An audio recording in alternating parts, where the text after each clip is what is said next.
How I first learned about Ruby's Pantry was at my daughter's house.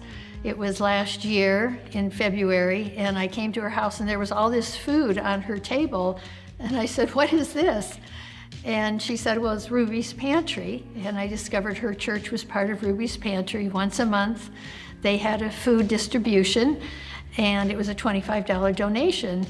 And that intrigued me, so the next month I came with her to see what the Ruby's Pantry distribution looked like at her church.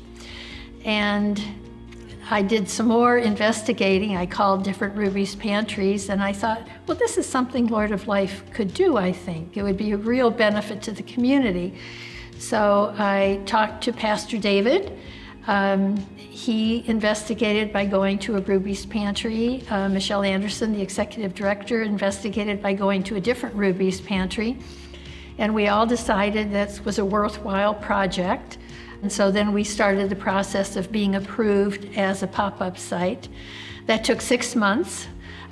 So we had our first pop-up in August of 2023. And we had 190 people show up, which to me was fantastic. So I'm very, very happy that we were able to bring this project to Lord of Life and to the Ramsey and larger community.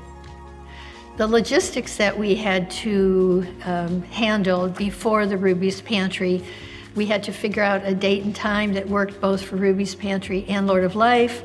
We had to communicate to the community and to potential volunteers just what exactly Ruby Pantry was, because there was not another Ruby's Pantry in Anoka County. We needed supplies. We needed boxes, paper bags, plastic bags. We need to purchase carts to move the goods around. So we needed to get volunteer donors as well as ask grocery stores for goods. We needed to have a food shelf that would take the food after our food shelf was done, and we did find a food shelf that has been a fantastic resource to us. Now, month to month, we have another level of logistics in that we never know what's coming on the truck. It's always something new and different. We don't know if we're getting a gallon of milk, a half a gallon of milk, half pints of milk that we have to pre-bag. When we get lettuce and tomatoes and vegetables and other fruits, it's pandemonium because we have to bag all of those things in order then to go out. We got bulk apples, we had to bag bulk apples. We've got cans of pop or bottles of pop in a 4x4x4 container, which then we had to pull out one by one and put in another bag for distribution. So every pantry is kind of chaos until we figure out what we have and what we need to do and how we can get it out to the community. You know, it's going great. We've worked a lot of the bugs out, so each time we try to do better and better, and so I think we've got a pretty good flow in our process now.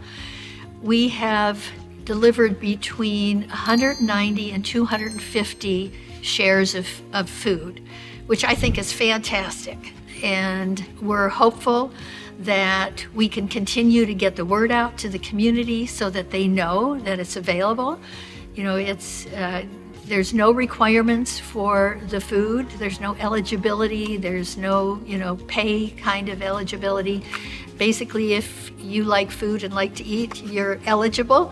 And for a $25 cash donation, you will get an abundance of food. So we would love to have more people come, and we would love to have more volunteers come. We have a lot of volunteers from Lord of Life, some from a few other churches. We'd love to have other churches be involved, other companies be involved. It's very easy to volunteer. Just go to the rubypantry.org site and click on volunteer and go for the Ramsey site. And we would welcome people with open arms. If people need to take a break, we want them to take a break.